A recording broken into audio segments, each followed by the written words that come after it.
Hi guys. Wanted to bring you guys an update on my wife's truck that recently got changed over to the SP2P 318 manifold.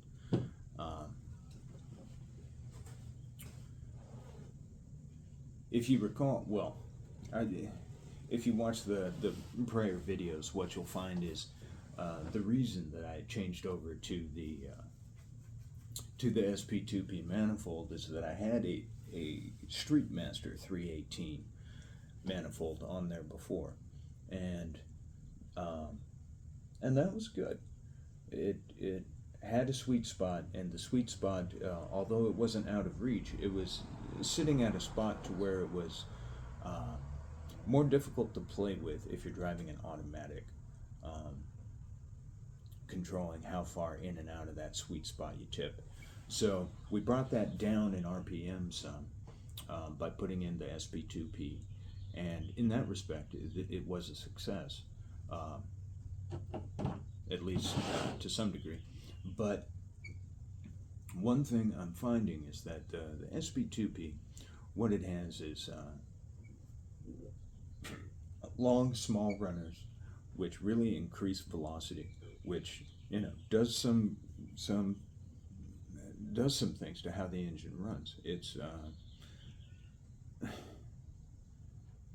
a lot of people don't like this manifold because it's, as I believe I said in the prior video, it's not a super fun manifold, but it does increase torque, and it does increase torque down low. And I was hoping that it would also increase mileage. That is also one of the claims. Mileage in it currently, it's about the same as it was with the Streetmaster, maybe slightly better because I've got additional torque down low. So I guess basically what I'm saying is I get up to that sweet spot with a little less effort than I used to. So maybe I think that's really the only spot where I'm seeing that.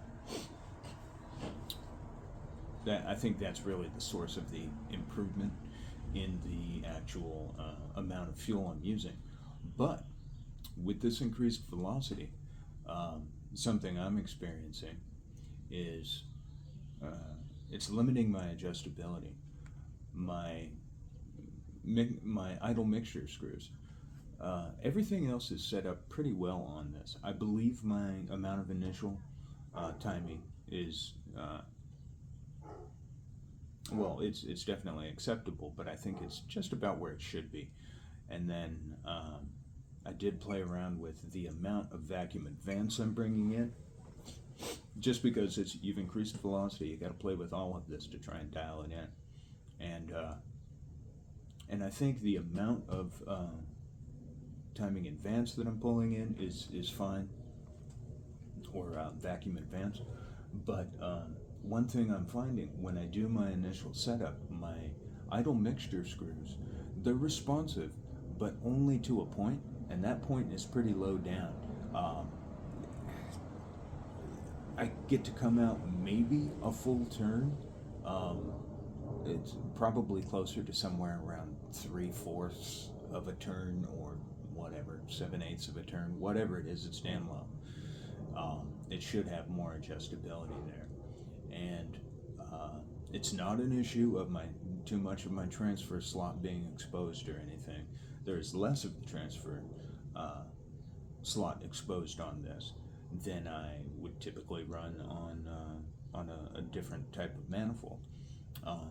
So we're fine in that respect, but it's just, you open it up and it responds, stops responding too quickly to my mind, which has led me to believe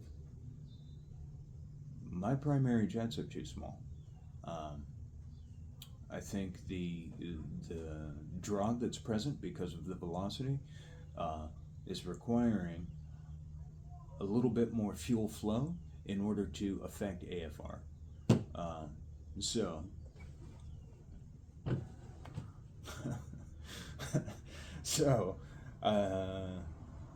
I mean, changing jets on your carburetor, it's not a big deal. It's not really expensive.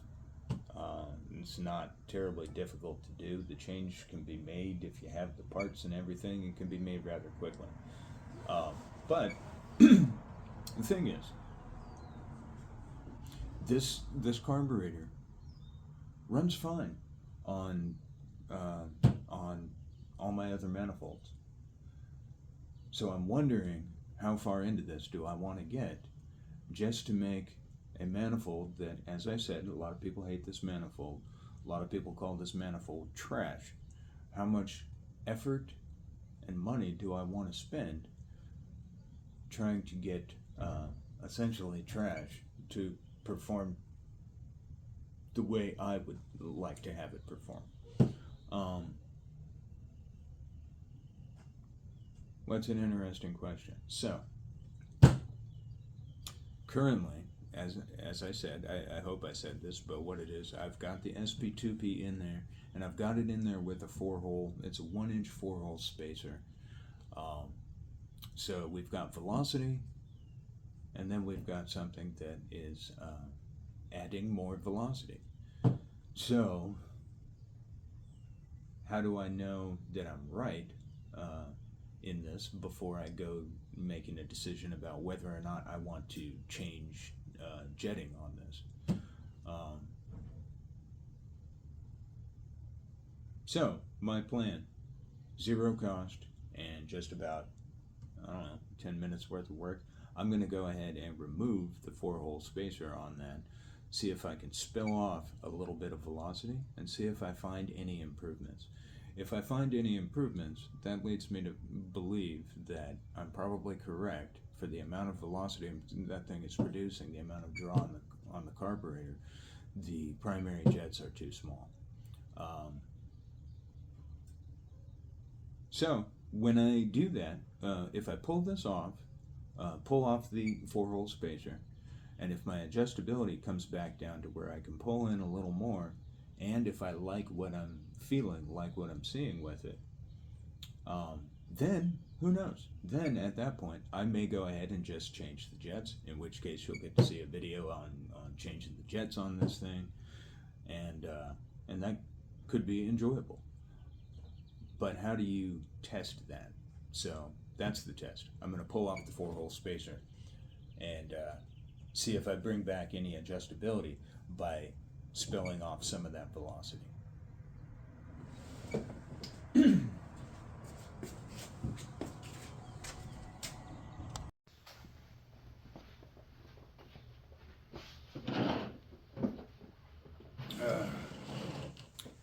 Okay, so I went ahead and removed the 1-inch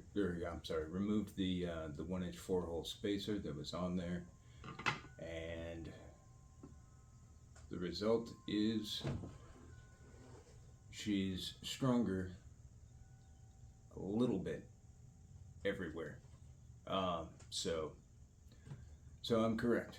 It's kind of funny because it becomes a thing of, now I've still got a decision to make. Do I leave that in there or do I not? She's very fuel efficient without this because I'm not having to what am I saying? She's stronger everywhere without this. So that's interesting. It's not so interesting. It's boring. But truth be told, what it leads me back to is, it's fine. You're correct. You know what's going on. Yay, you. But now I've still got a decision to make. I'm going to leave her as is for now. She's a little bit stronger than she was yesterday. And I think that's going to be just fine with my wife. It's my wife's truck. It's not my truck. So I'm going to let her drive it around. She's working right now, but I'm going to let her drive it around to see what she thinks. I think she's going to like it. So when I say stronger everywhere, what I mean is that smoother everywhere. That's really what happens with the with getting the amount of fuel that you need to get proper AFR. Now I have not, I don't have an AFR gauge. I have not looked at where she's at, but basically that's what's happening is she's smoother everywhere. All the transitions, all the everything. So still not a fun manifold to my mind. It definitely doesn't do what this big guy does, but very fuel efficient. Still got torque down low, and there are still one or two things I can try. Not for sake of fun, but for sake of optimizing what's happening there, because now it appears that she's getting the fuel that she needs. I may possibly, I've been toying with the idea of doing a video on this anyway because I'm curious. The Thompson Performance Power Blast Plate. If you have not seen that, I would go ahead and take a look at Power. I think you can go to their website. It's Thompson Performance. The part I'm talking about is the Power Blast Plate. It helps by further atomizing the fuel, which, typically just makes things pull a little harder. So if she's getting adequate fuel right now, if I can optimize that so that she pulls a little harder, that might be as far as I want to go with this. It's a little bit of a trick to it, or a little bit of how shall I say it? A little bit risky, because I may have to play with the timing a bit. As I understand it, with the SP2P, if you're raising your dynamic compression too much, there is a chance that you can toy with detonation easier with the SP2P. So I don't know. It'll be interesting to see whether or not I truly try that out. But anyway, that's the verdict. I was correct. SP2P, at least on my setup with this 4-hole spacer, needs larger jets. So we'll see what ends up happening.